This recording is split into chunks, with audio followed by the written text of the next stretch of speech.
Ya, sektor kesehatan menjadi mesin baru pertumbuhan Astra. Langkah PT Astra International Tbk mendiversifikasi bisnis ke sektor layanan kesehatan dinilai menjanjikan dan berpotensi menjadi sumber pertumbuhan baru pada tahun 2026. Ya, investasi puluhan triliun rupiah digelontorkan Astra ke platform digital hingga rumah sakit fisik untuk membangun bisnis yang lebih defensif dan berkelanjutan. Analis menilai investasi Astra di platform digital Halodoc serta rumah sakit Hermina dan Heartology akan mulai memberikan kontribusi laba yang lebih stabil seiring meningkatnya skala dan kematangan operasional. Diversifikasi ini dinilai strategis untuk meningkatkan produktivitas aset serta mengkompensasi tekanan imbal hasil ekuitas di sektor bisnis tradisional Astra. Prospek positif sektor kesehatan didukung kuatnya permintaan domestik, pertumbuhan kelas menengah, serta potensi sinergi antara telemedis dan jaringan rumah sakit fisik. Namun analis mengingatkan adanya resiko regulasi BPJS Kesehatan seperti penerapan kelas rawat inap standar yang berpotensi menekan margin operasional. Implementasi sistem ERP dinilai dapat meningkatkan efisiensi dan menahan kenaikan biaya.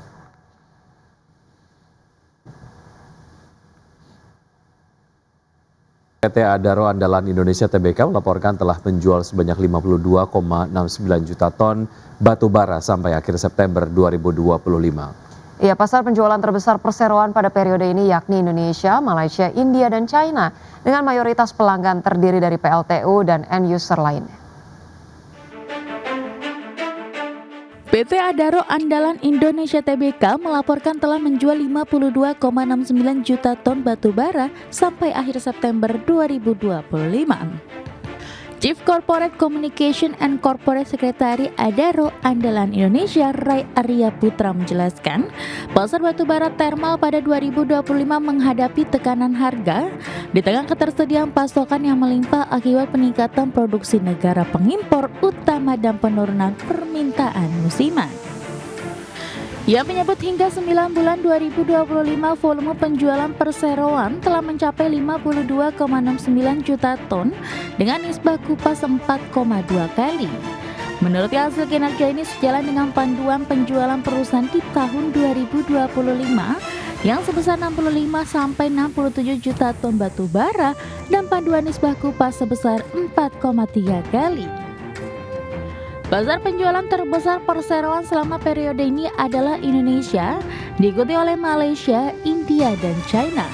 Mayoritas pelanggan perusahaan terdiri dari PLTU dan end user lainnya.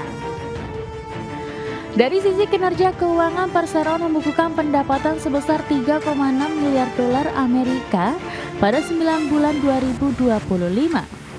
Atau turun 11% dibandingkan 9 bulan 2024 dikarenakan oleh adanya penurunan harga batu bara. Kemudian untuk laba bersih perseroan pada 9 bulan 2025 juga tercatat turun 44% secara tahunan menjadi 655 juta dolar Amerika. Berbagi sumber IDX Channel.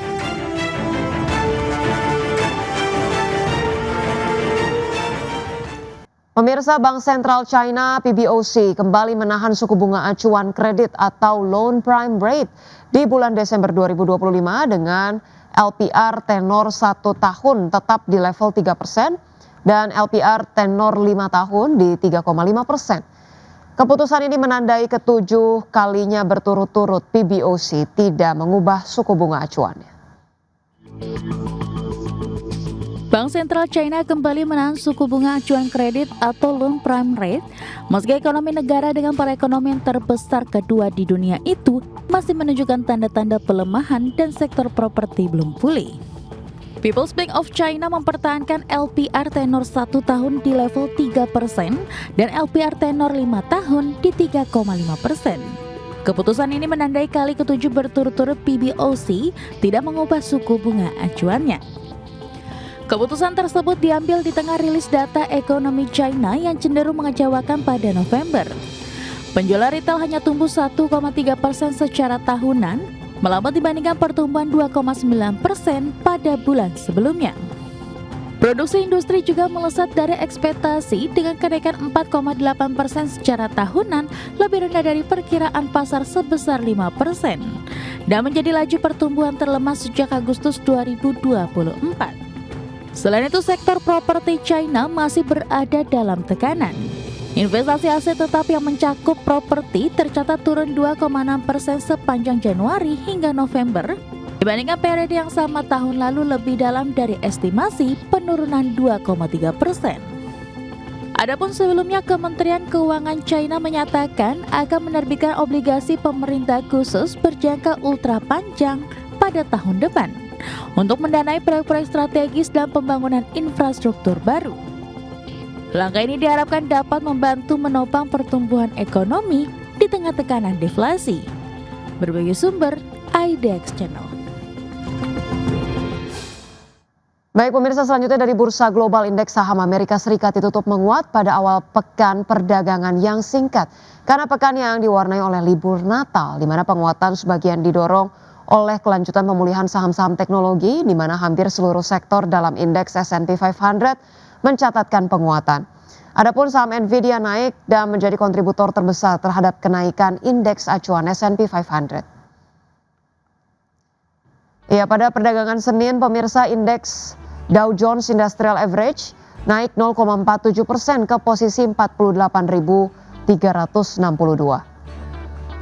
Kemudian indeks S&P 500 naik 0,64% ke level 6.878. Indeks Nasdaq Composite mengalami kenaikan 0,52% ke level 23.428. Sementara itu pemirsa, dari Eropa, bursa ekuitas Eropa relatif flat dengan kecenderungan melemah pada Senin setelah mencatatkan rekor di sesi sebelumnya. Saham sektor minuman menjadi penekan utama indeks, sementara investor bersikap hati-hati menjelang pekan perdagangan yang lebih singkat karena libur akhir tahun dan likuiditas yang menipis. Indeks Stoxx 600 ditutup turun 0,13% ke level 586,75. Indeks DAX Jerman melemah 0,02% ke level 24.283 dan indeks FTSE 100 Inggris melemah 0,32% ke level 9.865.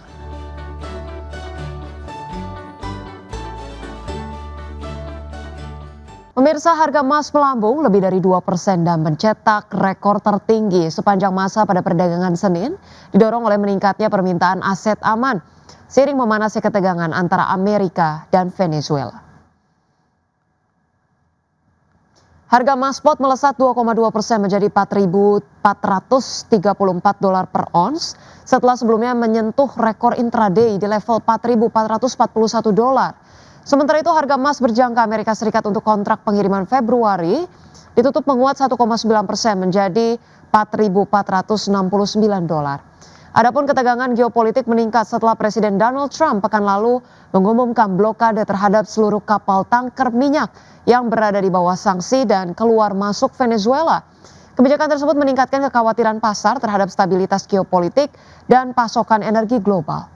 Sentimen positif bagi emas juga datang dari spekulasi kebijakan moneter Amerika Serikat. Sepanjang 2025, harga emas meroket lebih dari 69%, mencatatkan kenaikan tahunan terbesar sejak 1979.